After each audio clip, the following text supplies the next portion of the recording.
Hello my name is Kshitij Shrivastava and this is my video blog. So आज मैं एक सवाल का जवाब देने जा रहा हूं जो कि मुझसे पूछा है कुमार अंकित ने। उन्होंने पूछा है कि hello, thanks for your videos. I have a question. If today you are coming to Mumbai as a 25-year-old actor, what will be your steps? See, I cannot tell you my steps because there are no steps or procedure to become an actor in film industry, but I can tell you what to do and what not to do. And there are certain things which I have learned and seen because I am not an actor. And I have tried acting because initially हर कोई मुंबई में actor ही बनने जाता है। मैं भी गया था, बाद में मैं दूसरी फील्ड्स में चला गया। बट जितने एक्टर्स के साथ मैं मिला हूँ, डील किया है, उनके बेसिस पे, उनके एक्सपीरियंसेस के बेसिस पे मैं आपको बताऊंगा कुछ ऐसी चीज़ें जो आपको करनी है, कुछ ऐसी चीज़ें जो आपको नहीं करनी है, और किन कंडीशंस में आपको एक्टर बनने का सोचना है और किन कंडीशंस में आपको एक्टर बनने का नहीं सोचना है। तो पहली एडवाइस ये है कि don't learn acting in India. If you can go abroad. इसमें कैन की बात नहीं है, go abroad and learn from some university abroad. अब ये मैं इसलिए नहीं कह रहा हूँ कि इंडिया के इंस्टीट्यूट अच्छे नहीं हैं, बाहर के इंस्टीट्यूट बहुत अच्छे होंगे, वहाँ आपको एक्टिंग में कुछ बहुत महान सीखने को मिलेगा।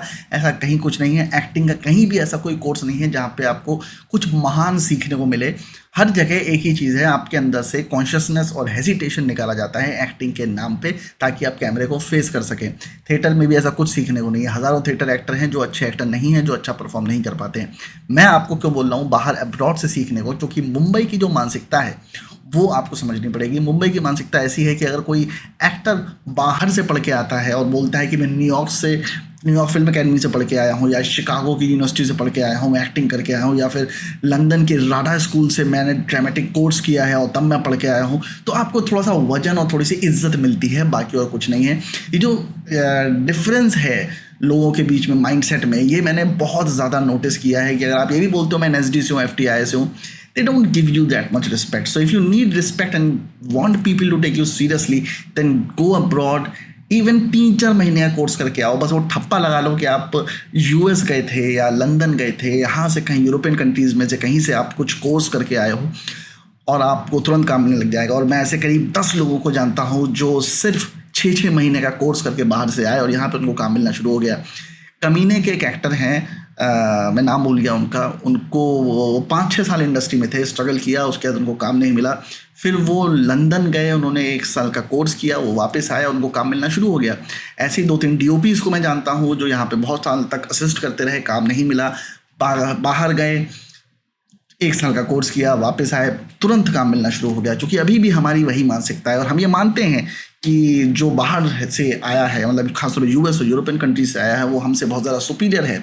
और इसका एक एग्जाम्पल आप देख सकते हो, जो वीडियोस आजकल यूट्यूब पे आते रहते हैं जिसमें फॉरेनर्स आते हैं यहाँ पे और यहाँ का फूड ट्राई करते हैं, और हम इंडियंस उनकी तरफ ऐसे देखते हैं कि अरे कितना तो, मतलब जस्ट बिकॉज वो एक गोरा आदमी है, कितना तो रिच होगा वो, मतलब भले उसके पैसे हो चाहे ना हो। एक नीग्रो को जो कि बाहर से आया है हम उस तरह से ट्रीट नहीं करते हैं, पर एक वाइट स्किन को हम उसी तरह ट्रीट करते हैं। तो अभी भी हमारे दिमाग में ये चीज़ है और नहीं निकल सकती, क्योंकि वो सिविलाइजेशनल चीज़ है कि जो बाहर से लोग आते हैं वो हमसे ज़्यादा सुपीरियर हैं। तो ये एक थॉट आप अपने दिमाग में रखो। इससे इरिटेट होने की ज़रूरत नहीं है, इसको बदलने की ज़रूरत नहीं है। दुनिया है, ऐसे ही चलती है। आप दुनिया के हिसाब से चलोगे तो मेरे ख्याल से ज़्यादा सक्सेसफुल होगे। So go abroad even for 3 months 2 months, it doesn't matter. कोई सा एक छोटा सा कोर्स करके वहाँ से आ जाओ और यहाँ पे आके गाना शुरू कर दो कि मैं बाहर से पढ़ के आया हूँ। मजाक नहीं कर रहा हूँ, सीरियसली कह रहा हूँ। दूसरी मेरी एडवाइस होगी एक 25 साल के एक्टर को कि do not join theatre. Theatre आपका दिमाग ख़राब कर देगा। पीयूष मिश्रा ने अभी रिसेंटली काफ़ी वीडियोस में एडमिट किया है कि थिएटर ने कैसे उनका दिमाग ख़राब कर दिया, उन्हें फैमिली से दूर कर दिया, उन्हें पैसों से दूर कर दिया। क्योंकि थिएटर बेसिकली एक प्रोपेगेंडा वाला मीडियम है।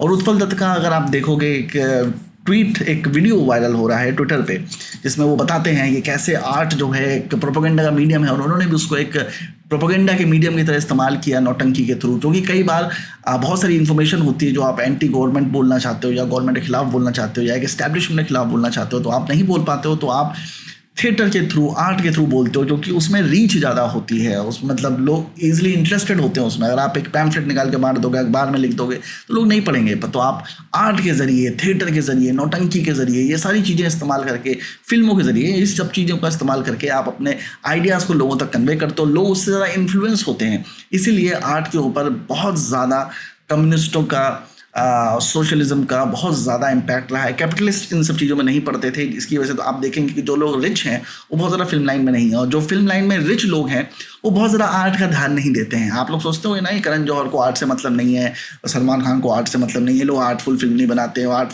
पर जो आर्टफुल फिल्म बना रहे हैं उनके पास पैसा नहीं होता है। तो आप एक चीज़ समझो कि आर्ट और पैसा ये दोनों एक साथ मर्ज नहीं होते हैं। Art was always always a medium of propaganda and money is a separate thing. So अगर आप रिच बनना चाहते हो, आप अच्छे एक्टर बनना चाहते हो, आप बड़े एक्टर बनना चाहते हो, पैसे वाले एक्टर बनना चाहते हो, सक्सेसफुल एक्टर बनना चाहते हो, then do not go to theatres, immediately start giving auditions and meeting people. हालांकि ऑडिशंस देने से कुछ नहीं होता है, लिटरली बता रहा हूँ, कुछ नहीं होता है। मैं हज़ारों ऑडिशंस में जा चुका हूँ, अपने दोस्तों के साथ मैंने लिए हैं, मैं बहुत सारे कास्टिंग डायरेक्टर्स को जानता हूँ। लिटरली बता रहा हूँ, कुछ नहीं होता है। बहुत सारे कास्टिंग डायरेक्टर्स आजकल खुद को कास्ट करने लगे हैं और मोस्टली वो अपने दोस्तों को ही पिच करते हैं। और ये होता है, मतलब वो आपके ऑडिशन चलते रहते हैं, वो डेटाबेस बनाते रहते हैं। वो डेटाबेस इसलिए नहीं बनाया जाता है कि आपका ऑडिशन लेना चाहते हैं, वो उसी तरह जैसे इन्फोसिस में लोगों को बेंच पे बिठाया जाता है, 80% लोग बेंच पे बैठे हैं। तो कास्टिंग डायरेक्टर अपने आप को प्रमोट ऐसे करता है कि उनके पास 5000 लोगों का डेटाबेस है। हालांकि उन 5000 लोगों में से कभी किसी को इस्तेमाल नहीं किया जाता है, इस्तेमाल वही 10 लोग होते हैं जो उसके दोस्त होते हैं, उन्हीं को बार बार वो पिच करता रहता है, और वही फेसेस आपको लगातार हर शो में, हर फिल्म में लगातार दिखते रहते हैं। अगेन, डिसअपॉइंट नहीं होना है, इसके भी सॉल्यूशंस है, मैं बताऊंगा आपको। थर्ड मेरी एडवाइस आपको ये होगी कि focus more on developing your personality than focusing on acting. Acting सीख जाओगे, और एक्टिंग में सीखने के लिए ऐसा कुछ नहीं है। अनन्या पांडे भी एक्टिंग कर ही लेती है, हर कोई एक्टिंग कर लेता है। If you are very confident about yourself, if you are very confident about your personality, आप एक्टिंग कर ले जाओगे। छोटा मोटा एक्टिंग हर कोई कर ले जाता है, कोई बहुत बड़ी चीज़ नहीं है। उसको बहुत ज़्यादा हवा बना रखा है कि क्या लोग कैमरा कॉन्शियस हो जाते हैं, ये हो जाता है, वो हो जाता है। नहीं, 10 दिन कैमरे के सामने आओगे, आप नॉर्मल हो जाओगे और आप करना शुरू कर दोगे एक्टिंग। कोई बहुत बड़ी चीज़ नहीं है। लोग बस उसको सीरियसली लेते नहीं हैं कभी कभार, और अपने मुगालते में रहते हैं, इस वजह से वो सीख नहीं पाते। अगर आप लगातार प्रैक्टिस करते रहोगे, ऑब्स्टेकल्स को क्रॉस करोगे, तो फिर आप एक्टिंग कर ले जाओगे। कोई बहुत बड़ी चीज़ नहीं है। एक्टिंग को बहुत बड़ा हुआ बना रखा है, बहुत ही बड़ा हुआ बना रखा है कि वो ऐसे होता है, ऐसे होता है, ऐसा तो कुछ नहीं है। कैमरा फेस करोगे, 4 दिन में पता चल जाएगा एक्टिंग कैसे होती है। इसीलिए कह रहा हूँ, पर्सनैलिटी पे फोकस करो। अगर पर्सनैलिटी सही है, कॉन्फिडेंस रहेगा। अगर कॉन्फिडेंस है तो एक्टिंग भी कर ले जाओगे। ये जितने आप स्टार किड्स देखते हो, इनके अंदर कॉन्फिडेंस होता है। एक्टिंग ये लोग सेकेंडरी होती है, एक्टिंग तो ये लोग सीख जाते हैं, पर जो कॉन्फिडेंस है उसकी वजह से इनकी एक्टिंग आपको स्क्रीन पे दिखती है। पंडित चोपड़ा ने कौन सा एक्टिंग का कोर्स किया है, पर वो कॉन्फिडेंट दिखती है स्क्रीन पे, क्योंकि उसको फर्क नहीं पड़ता है फिल्म हिट हो रही है, फ्लॉप हो रही है, उसको तो फिल्में मिलती रहती हैं, तो वो कॉन्फिडेंटली अपना एक्टिंग करती है। तो she only does what she knows, वो अपनी पर्सनैलिटी को ही प्ले करती रहती है। और ये भी एक अगेन बहुत बड़ा हुआ है मेथड एक्टिंग, और ये सारी चीज़ें कुछ पढ़ने की जरूरत नहीं है। जो आप हो हर कैरेक्टर में हर बार वही प्ले करो। If people like your personality, they connect with your personality, then they will start liking you. So do not put too much pressure inside your mind कि मुझे एक्टिंग सीखनी है, ये किताब पढ़नी है, वो करना है। कुछ करने की ज़रूरत नहीं है। पर्सनैलिटी डेवलप करो, अपनी पीठ सीधी करो, अपने बोलने का तरीका सही करो, अपना बात करने का तरीका सही करो। नॉलेज जो है वो एक पर्टिकुलर जॉनर में डेवलप करो, और बस लोगों से मिलना शुरू करो। हाथ मिलाने का तरीका, बॉडी लैंग्वेज, सारी चीज़ों पे ध्यान दो। पर्सनैलिटी डेवलपमेंट पे ध्यान दो, एक्टिंग अपने आप हो जाएगी। तो मेरी चौथी एडवाइस ये है कि earn money first and then think about acting. बहुत टाइम है, ऐसा नहीं कि टाइम निकलता जा रहा है कि आप 25 के हो गए हो तो अभी आप आपने आपको लॉन्च नहीं कर पाए, तो फिर आप कभी लॉन्च नहीं हो पाओगे। ऋतिक फिल्म स्टार का बेटा होने के बाद भी 27 साल की उम्र में लॉन्च हुआ था। आप 30 साल की उम्र में लॉन्च हो सकते हो, 35 साल की उम्र में लॉन्च हो सकते हो। लॉन्च का मतलब, लॉन्च तो खैर स्टार किड्स होते हैं, मतलब आप फिल्मों में आना शुरू कर सकते हो। ऐसा नहीं है कि एक एज हो जाएगी तो फिर आप फिल्मों में नहीं आ सकते, पैसा नहीं कमा सकते। बोमन ईरानी भी 40-41 साल की उम्र में आया था, हालांकि उससे पहले भी वो काफ़ी थिएटर फिल्में कर रहे थे छोटी मोटी। बट कहने का मतलब ये है कि उम्र नहीं निकलती है। आप पहले पैसा कमाने पे फोकस करो, क्योंकि अगर पैसा है बैंक में आपके, तो आपका कॉन्फिडेंस बहुत हाई रहता है और आपको टेंशन नहीं होती है। और जब टेंशन है ना, वही मेंटल स्टेट है जिसकी वजह से सारे स्ट्रगल करते हैं। तो स्ट्रगल जो मुंबई का है ना, जिसके बारे में बहुत बात होती है कि मुंबई में बहुत स्ट्रगल है, वो स्ट्रगल फिजिकल नहीं है। वो फिजिकल दिखता है इसलिए आपको लगता है कि वो फिजिकल स्ट्रगल है। नहीं, आप किसी भी सिचुएशन में रह सकते हो। जो स्ट्रगल है ना, वो मेंटल होता है। आप परेशान रहते हो, पूरे टाइम परेशान रहते हो। रेंट देना है, ये करना है, वो करना है, गाड़ी लेनी है। आप किसी मीटिंग में जाते हो, वहाँ पे लोग आपको जज करते हैं आपके पहनावे से, आपके मोबाइल फ़ोन से, आप किस कार से आए हो। अभी रिसेंटली मैं एक बहुत बड़े एक्टर से मिलने गया था। वहाँ पे मैंने ऑटो छोड़ा, और ऑटो छोड़ के मैं ऊपर गया। किसी वजह से मैंने ऑटो में UPI का पेमेंट किया होगा जो नहीं हो पाया। तो ऑटो वाले को पता था कि मैं किसके घर पे जा रहा हूँ। मैंने उसे बताया था कि उस वाले फ्लोर पे मैं जा रहा हूँ। आई डोंट नो क्यों बताया था मैंने उसको। तो नीचे सिक्योरिटी गार्ड वहाँ तक आया और उसने बोला कि शायद आपका पेमेंट नहीं हुआ है। तो जो एक्टर था वो बोलता है कि अरे नहीं, ऑटो से थोड़ा आएंगे, and I couldn't say anything because मैं ऑटो से आया था. सो ही थॉट कि जस्ट बिकॉज मैं कुछ हूँ, मतलब एक राइटर हूँ इंडस्ट्री में, तो मैं कार से ही आया हूँ, एज्यूम कर लिया उसने. पर मैं तो खैर मुंबई छोड़ चुका, तो कार जो मेरी है वो तो किसी और के पास पड़ी हुई है, तो अब मैं यूज़ भी नहीं करता उसको. मेरे पास कोई व्हीकल था नहीं, तो मैं तो ऑटो करके चला गया था, इतना मैंने सोचा नहीं था. But the thing is, people actually judge you from the vehicle you drive, from the phone that you carry, from the dress that you have. Everything is judged. So that is why I would suggest that you earn money first. If you have mental peace, then you can do anything, any wonders in this world. Very important. Fifth, जो advice मैं आपको दूंगा, live in posh area with rich people. ये एक चीज़ है जो मुझे नहीं पता थी. अच्छा, मैं उस माइंडसेट से था कि मैं एक अच्छी फैमिली से होने के बाद, पैसे होने के बाद भी मैं चाहता था कि मैं लाइफ में स्ट्रगल करूं, मैं जाके देखूं कि कैसे स्ट्रगल होता है, गरीब लोग कैसे रहते हैं, उनके साथ रहूंगा, सीखूंगा कुछ. क्योंकि मेरे मन में भी वही रॉकस्टार वाली थिंकिंग थी कि स्ट्रगल से ही, पेन से ही आप सीख सकते हो कुछ. बट ऐसा है नहीं एक्चुअली. सो जिन लोगों के साथ मैं रहा, उनकी मानसिकता भी मेरे अंदर आती चली गई, तो वो बड़ी गलत चीज़ है. तो मुझे ऐसा लगता है कि, और इतने सालों के बाद मेरे साथ कई लोगों ने उनमें से धोखा भी दिया, मुझे परेशान किया, तो मुझे लगता है कि अगर आप सही लोगों के साथ रहते हो, आपका माइंडसेट वैसे ही हो जाता है. और मैं इस ट्राइब मेंटेलिटी में बहुत बिलीव करता हूँ कि the people you spend time with is the kind of person you become. और जो इस तरह के लोग होते हैं, जो लगातार काम कर रहे होते हैं और अच्छी फील्ड में होते हैं, अच्छी जगह पर रह रहे होते हैं, अपनी इज्जत करते हैं, अपनी वर्थ की इज्जत करते हैं, वो लाइफ में बहुत आगे जाते हैं.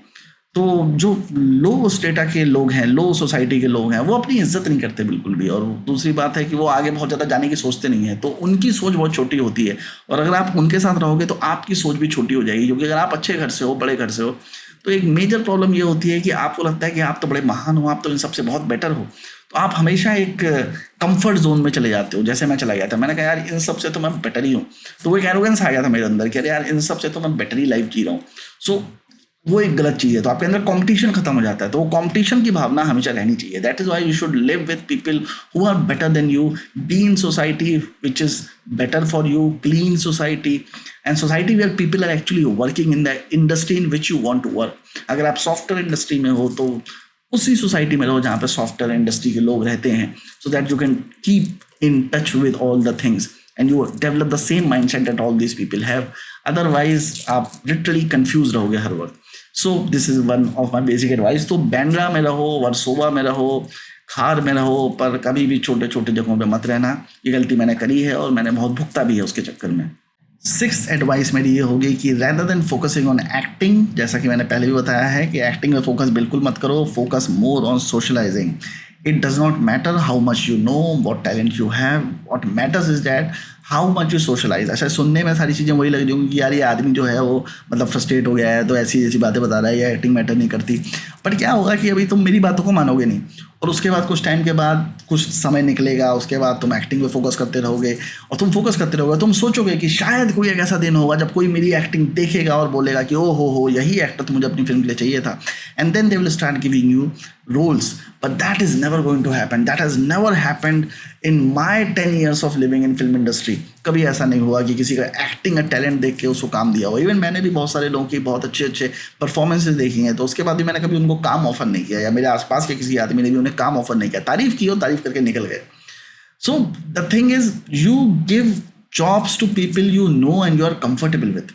आप जिनके साथ कंफर्टेबल हो, आप उन्हीं के साथ काम करना चाहते हो. ये एक बेसिक साइकोलॉजी है. इसीलिए लोगों के साथ सोशलाइज करो, और सोशलाइज किसी अल्टीरियर मोटिव के साथ मत करो कि मुझे उससे काम चाहिए. आप सिर्फ सोशलाइज करो, उन्हें अपने साथ कंफर्टेबल करो.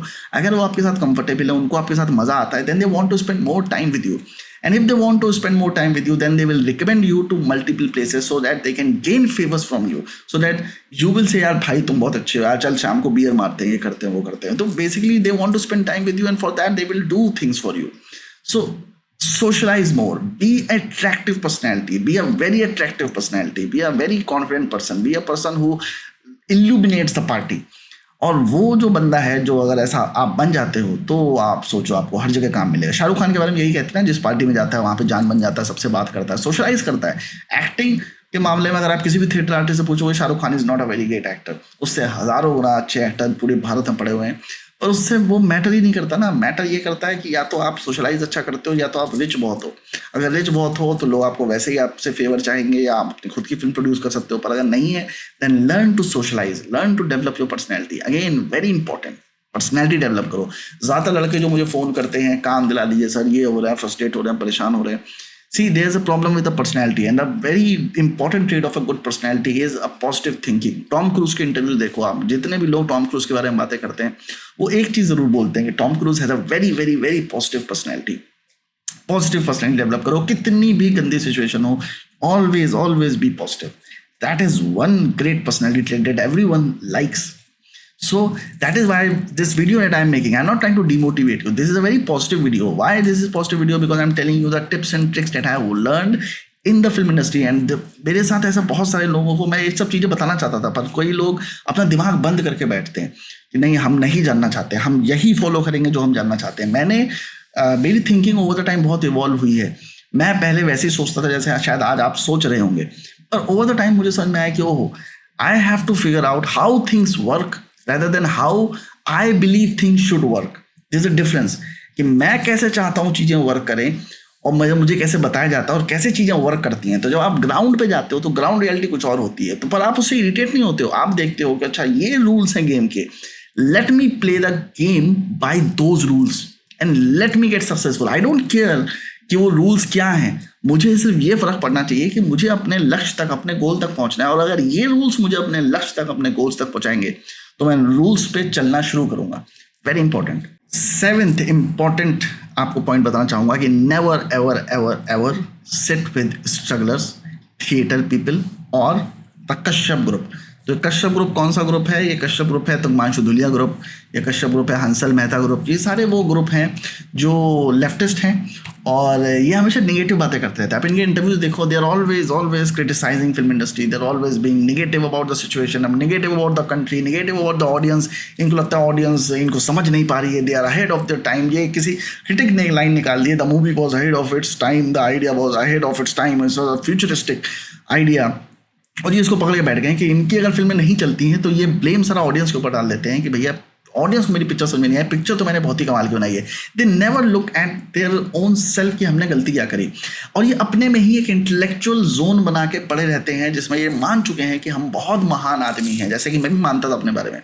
तो ये मान चुके हैं कि हम बहुत महान आदमी हैं और हमसे अच्छा कोई है नहीं, हम बहुत ब्रिलियंट हैं, हमने बहुत किताबें पढ़ी हैं, हम इधर से उधर फैक्ट बता देंगे, तुम्हें हिस्ट्री बता देंगे, तुम्हें फिल्म की हिस्ट्री बता देंगे, ये बता देंगे, वो बता देंगे, पर हिट फिल्म नहीं दे पाएंगे।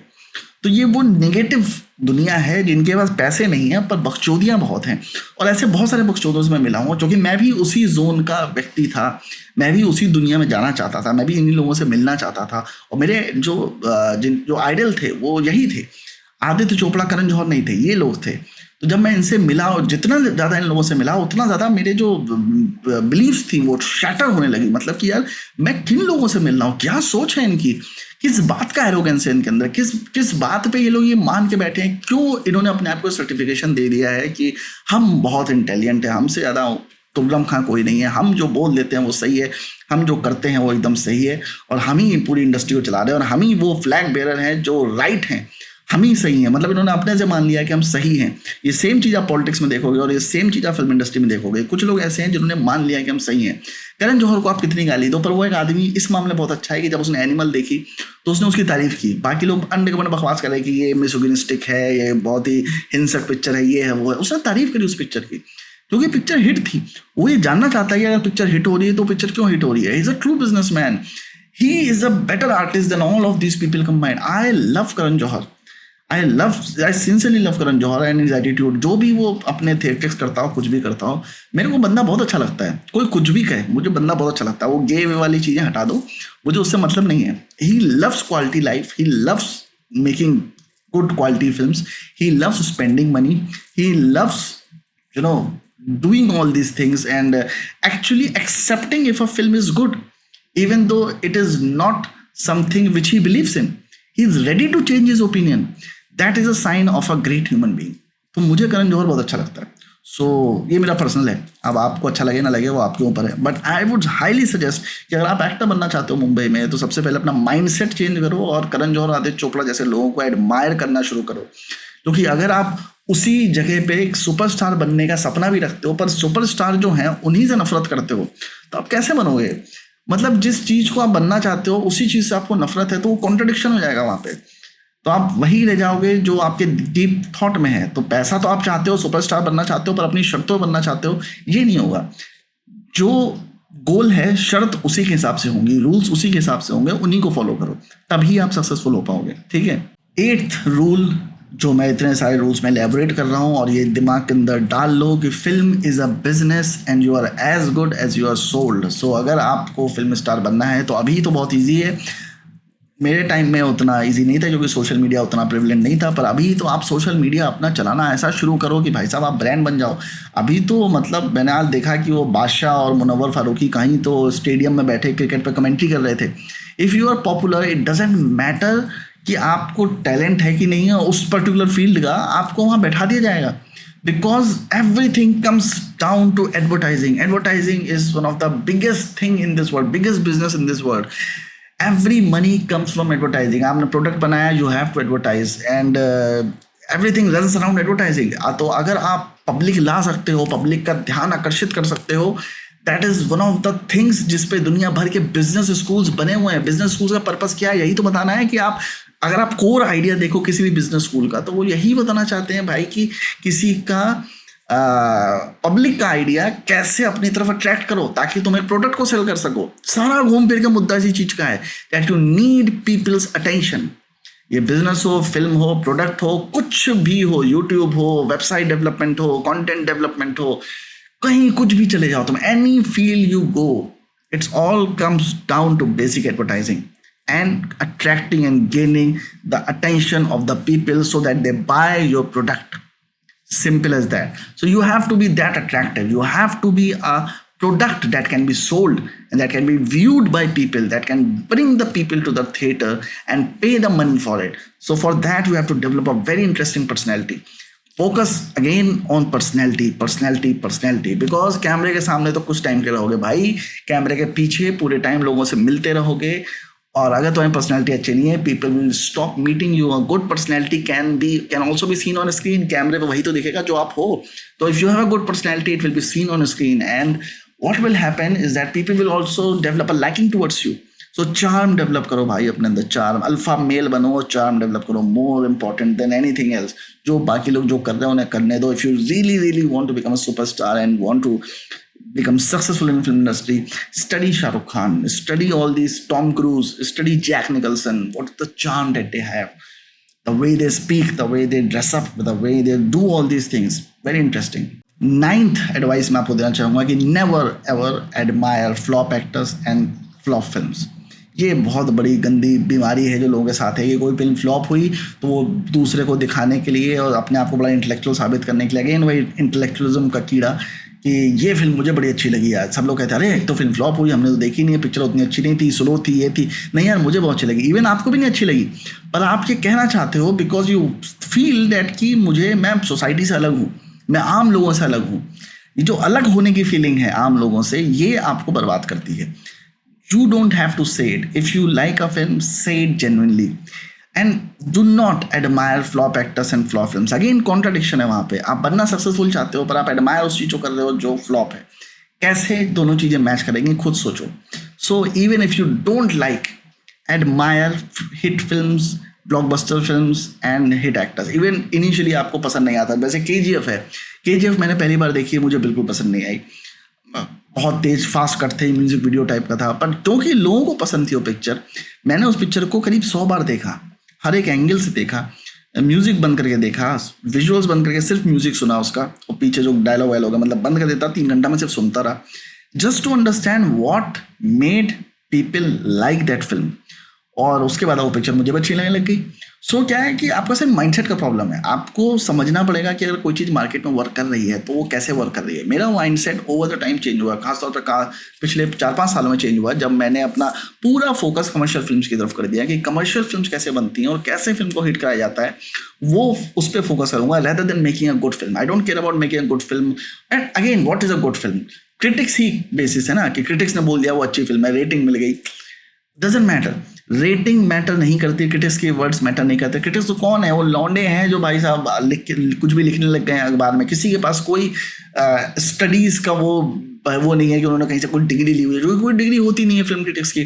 तो आपने कुछ भी बोलना शुरू कर दिया कि यार के one of the top critics of the country, तो आप क्या ही बोलोगे उस चीज़ को। सो कहने का मतलब ये है कि do not go with the words of other people and do not go with what other people are saying, just see and observe and see कि जो कॉज एंड इफेक्ट है, कि जो चीज़ हो रही है उसका इफेक्ट क्या है, सिर्फ उसके ऊपर जाओ। कि जो रिजल्ट आ रहा है ना, रिजल्ट ओरिएंटेड, बिल्कुल उस पर सोचना शुरू करो कि अगर ये हो रहा है, इसका रिजल्ट ये आ रहा है। It doesn't matter what ratings and what things are happening. पैसा कमा रहे कि नहीं, आप फेमस हो रहे हो कि नहीं, ये इंपॉर्टेंट है। क्योंकि एक्टर बनने के जो प्रिविलेजेस हैं एक्सेप्ट करो, वही हैं। आप एक्टर नहीं बनना चाहते हो, आप गुड एक्टर नहीं बनना चाहते हो, आप सक्सेसफुल होना चाहते हो, आप पैसा कमाना चाहते हो, बिकॉज उसी का चार्म है जिसकी वजह से लोग आते हैं वहाँ पे। तो ये आर्ट वार्ट का, टैलेंट का रोना बंद कर दो, अपने अंदर से निकाल दो। क्योंकि जब तक ये रोते रहोगे तब तक कंफ्यूज रहोगे, परेशान रहोगे। परेशान मत हो बिल्कुल भी, हटा ही दो जिंदगी से। कुछ टाइम ट्राई करके देखो, सिर्फ और सिर्फ सक्सेस और पैसे के पीछे भागो, कहोगे भैया मुझे चाहिए, कैसे भी चाहिए। Now start studying it, your whole mindset will start to change. तुम्हें मेरी बातें अनएथिकल, इमोरलिस्टिक लग रही होंगी, हो सकता है जो भी तुम लोग, आप लोगों हिसाब से सोचो, it doesn't matter to me. मेरा ये थिंकिंग है और मुझे लगता है वर्क करता है, और जिन जिन लोगों ने इसको फॉलो किया है उनके लिए वर्क किया है, तो it's your choice. 10th advice होगी, buy expensive things if you have money. If you don't have money, earn money and buy expensive things like MacBook, iPhone is a must. मतलब लोग लिटरली चेकआउट करते हैं कि आपके पास MacBook है कि नहीं है। मुझे भी रिसेंटली मैं मुंबई गया था, एक बड़े एक्टर्स से नरेशन था, मुझे लिटरली डायरेक्टर ने बोला कि भाई मैकबुक लेके आ, तू अपना लैपटॉप लेके मत जा। तो मेरे को मैकबुक खरीदना पड़ा, उसके बाद मैंने मैकबुक लेके गया, because it actually makes an impact. The moment आप अपनी जेब में हाथ डालते हो, लोग आपकी तरफ देखना शुरू करते हैं कौन सा फोन है इसके बाद, because people actually look at that. आप भले आईफोन आई वॉच नहीं पहनते हो, आई वॉच खरीद लो, 2 घड़ी पहनो, पर आई वॉच ही पहनो। क्योंकि एप्पल एक ब्रांड बन चुका है रिचनेस का, उस कनेक्ट हो गया, लोगों का माइंडसेट कनेक्ट हो गया है कि एप्पल मतलब रिच। तो आप आईफोन खरीदो, मैकबुक खरीदो, आई वॉच खरीदो, महंगा जूता खरीदो, महंगे कपड़े खरीदो, लूज कपड़े खरीदो, टाइट कपड़े पहनने की जरूरत नहीं, लूज कपड़े खरीदो, एकदम फंकी बन के रहो, एंड बाली वाली पहन लो, थोड़ा सा टैटू वैटू करा लो, and that's how you look rich, because you see how rich people behave and look, and then just copy them. Buy rich and expensive things. Do not feel that you're not worthy of that. Only eat at expensive restaurants, not eat at cheap restaurants. Very important suggestion. Local दुकान पे जाके वड़ा पाव मत खाओ। मुझे यहाँ भी शाहरुख खान की advice बहुत अच्छी लगती है कि भाई मैं इतना बड़ा स्टार रोड पे गोलगप्पे खाने के लिए नहीं बनाऊँ। कि किसी इंटरव्यू में उससे पूछा था कि सर आप रोड पे गोलगप्पे खाना मिस नहीं करते हैं, तो कह रहा मैं इसी के लिए इतना बड़ा आदमी बनाऊँ। नहीं, रोड पे गोलगप्पे मत खाओ। If you think that you are something, eat at expensive places. Very important, because the kind of people that you meet with, the kind of people you are sitting with, even if you're not talking to them, you get certain kind of vibes from them. And the treatment that you get in a expensive restaurant, that is why they charge you money. क्योंकि एक रद्दी की दुकान का वड़ा पाव वाला ना आपसे बदतमीजी से बात करेगा, वो आपका मूड खराब कर देगा। पर जब आप किसी महंगे रेस्टोरेंट में जाते हो, आपने ध्यान दिया है, वो आपसे बहुत तमीज से बात करते हैं। आप उन्हें बोलो कि खाना मुझे अच्छा नहीं लग रहा, तो उसको चेंज कर देते हैं। वो आपकी ओपिनियन की रिस्पेक्ट करते हैं। तो बेसिकली जब वो ऐसा करते हैं तो आपकी सेल्फ वर्थ बढ़ती है। सो इसीलिए जब आप रोड पे किसी से बदतमीजी करते हो, वो आपको गंदा खाना खिलाता है और आपसे बदतमीजी भी करता है, तो आप अपना मूड भी खराब करते हो और गंदा खाना भी खाते हो। तो जब आप किसी एक्सपेंसिव रेस्टोरेंट में जाके तमीज़ वाले आदमी से बात करते हो, तो आपको लगता है कि यार no I am something. So do that, have शौक रखो अपना एक्सपेंसिव चीज़ों का, बहुत ज़रूरी है। मेरे अंदर पहले नहीं था, मैं अपने आप को मैं चाहता था, मैं जो जिस लेवल पे था मैं उससे नीचे आना चाहता था, और उसके खामियाजे मुझे भुगतने पड़े। क्योंकि अगेन वही मेरी मेंटालिटी वही थी, कम्युनिस्ट वाली मेंटालिटी थी। बहुत टाइम लगा चेंज होने के लिए, क्योंकि मैं उसी में बड़ा हुआ था। मेरे आसपास लोग ही वैसे थे, थिएटर ज्वाइन कर लिया था, वही थिंकिंग चल रही थी, वही किताबें पढ़ रहा था उसी से रिलेटेड। स्ट्रगल करो स्ट्रगल करो स्ट्रगल करो, बहुत गलत है, बहुत गलत है। 11th और लास्ट एडवाइस मेरी ये है भाई, don't think of becoming an actor if you want to become a good actor. हज़ारों लड़कों को मैं जानता हूँ जो NSD FTI से पास आउट हैं, सालों से थिएटर कर रहे हैं, जो अच्छे एक्टर बनना चाहते हैं। भाई मत बनने की कोशिश करो अच्छा एक्टर, सुपरस्टार बनने की कोशिश करो। सुपरस्टार की जो क्वालिटीज़ है वो समझने की कोशिश करो। सलमान खान को गाली मत दो, वो आदमी 30-40 साल से लगातार सुपरस्टार बना हुआ है। समझो वो क्या कर रहा है, देखो वो क्या कर रहा है। जब तुम उसको गालियां बकते हो कि वो एक्टर नहीं है, वो तो खड़े मुंह से बोलता है, महेश बाबू को एक्टिंग नहीं आती, जोसेफ विजय को एक्टिंग नहीं आती, तो आपके लिए तो पैरामीटर्स ही यही है कि यार जिसको एक्टिंग नहीं आती वो स्टार बन जाता है। तो फिर आप इसको उल्टा कर दो ना कि यार जो सुपरस्टार बनता है उसके लिए एक्टिंग की जरूरत नहीं है। आप इसको इस तरह से देखते हो कि यार जो सुपरस्टार उनको एक्टिंग नहीं आती वो सुपरस्टार बन गए, और आप इसको इस तरह देखना नहीं चाहते हो कि आपको सुपरस्टार बनने के लिए एक्टिंग की जरूरत नहीं है। वो क्राइटेरिया ही नहीं है, वो क्राइटेरिया आपको थोपा जा रहा है। वो क्राइटेरिया ये थिएटर के लोग ही बता रहे हैं कि if you want to become big actor you have to be good at acting. But actual result क्या है ग्राउंड पे रिजल्ट ये है कि जो टॉप पे बैठे हुए हैं वो उसमें से कोई भी गुड एक्टर नहीं है। टाइगर श्रॉफ कहीं से गुड एक्टर नहीं है, कोई इमोशन ही नहीं है उसके चेहरे पे। तो वो रिक्वायरमेंट नहीं है गुड एक्टर की, आप समझ रहे हो? तो उस चीज़ को भी दिमाग से निकाल दो। So if you want to become good actor और a superstar you have to decide it now. जब आप मुंबई जा रहे हो उससे पहले डिसाइड करो कि आप क्या करना चाहते हो। That decision that you are going to make is going to change your life. Because कल मैंने एक वीडियो बनाया था जिसमें मैंने बोला था राह पकड़ तू एक चला चल पा जाएगा मधुशाला। सो ये मैटर नहीं करता है कि आप राह कौन सी पकड़ते हो, मैटर ये करता है कि आप कोई भी राह पकड़ो। अगर आपको जाना, आपका गोल तय है तो आप वहाँ तक पहुँच जाओगे। तो अगर आपका गोल तय है कि मुझे सुपरस्टार बनना है तो आप किसी भी रास्ते पे चलोगे आप वहाँ तक पहुँच जाओगे। अगर आपका गोल गुड एक्टर बनना है तो किसी भी रास्ते पे चलोगे उस गोल तक पहुँच जाओगे। तो ये डिसीजन आपका है, आपको डिसीजन लेना पड़ेगा, और जब आप ये डिसीजन ले लोगे आपकी लाइफ चेंज हो जाएगी। सो ये मेरी 11 एडवाइसेस थी जो मुझे लगता है कि आपको अच्छी लगी होंगी या ख़राब लगी होंगी। It doesn't matter to me. Why it doesn't matter to me? Because it once matter to me, और मैं आप लोगों को कन्विंस करना चाहता था अपने थ्योरीज को लेके, थॉट्स को लेके, एक्सपीरियंसेस को लेके। फिर मुझे समझ में आया कि कुछ चूतिए बच्चे बैठे हैं अलग अलग स्टेट में, अलग अलग कोनों में, जो मेरी बातें सुनते हैं और फिर मुझे बोलते हैं कि अरे आप फ्रस्ट्रेट हो गए, आप खुद कुछ नहीं कर पाए तो आपने ऐसा बोलना शुरू कर दिया, गाली देनी शुरू कर दी, आप उसको ये कर रहे हो, आप उसको वो बोल रहे हो। क्योंकि उनके कुछ अपने फेवरेट डायरेक्टर्स हैं, किसी का कश्यप फेवरेट डायरेक्टर है, किसी का धुलिया फेवरेट डायरेक्टर होगा, but they don't know the inherent realities of the Bollywood. जब मैं ये चीज़ें उनको बताता हूँ जो मेरे पर्सनल एक्सपीरियंसेस हैं, उनके नहीं है, तो जब मैं उनको ये चीज़ें बताता हूँ तो देयर लाइक यार आप ये चीज़ें हमें क्यों बता रहे हो, आपको नहीं पता है, हम तो अपने हिसाब से चलेंगे। तो चलो आप अपने हिसाब से, it doesn't matter to me, क्योंकि आपकी लाइफ है, आपको जीनी है, आप अपने हिसाब से जियो। बट जिसको भी समझ में आ रही है मेरी चीज़ें, ट्रस्ट मी ऑन दिस, अगर ये वीडियो मुझे मिला होता आज से 10-15 साल पहले तो I would have been in a much better position, और मैंने इसको एक्चुअली सीरियसली ले लिया होता और मैंने इसको बिलीव किया होता। एक एक वर्ड जो आज मैंने बोला है, मैंने बिल्कुल भी कहीं भी ऐसा बोलने की या किसी को झूठ बोलने की कोशिश नहीं करी। जो मेरे पर्सनल एक्सपीरियंसेस, जो मेरी पर्सनल बिलीफ है, मैं खुद इस पे बिलीव करता हूँ जो मैंने एक शब्द बोला है, और मैं आपको रिकमेंड करूँगा कि जो मैंने आज बोला है इस पर अक्षर आप विश्वास करके आप जो मैं कह रहा हूँ वो करना शुरू करो, आप बहुत सक्सेसफुल हो जाओगे। Trust me on this. चलिए मिलते हैं आप जल्दी नेक्स्ट व्लॉग में। बाय।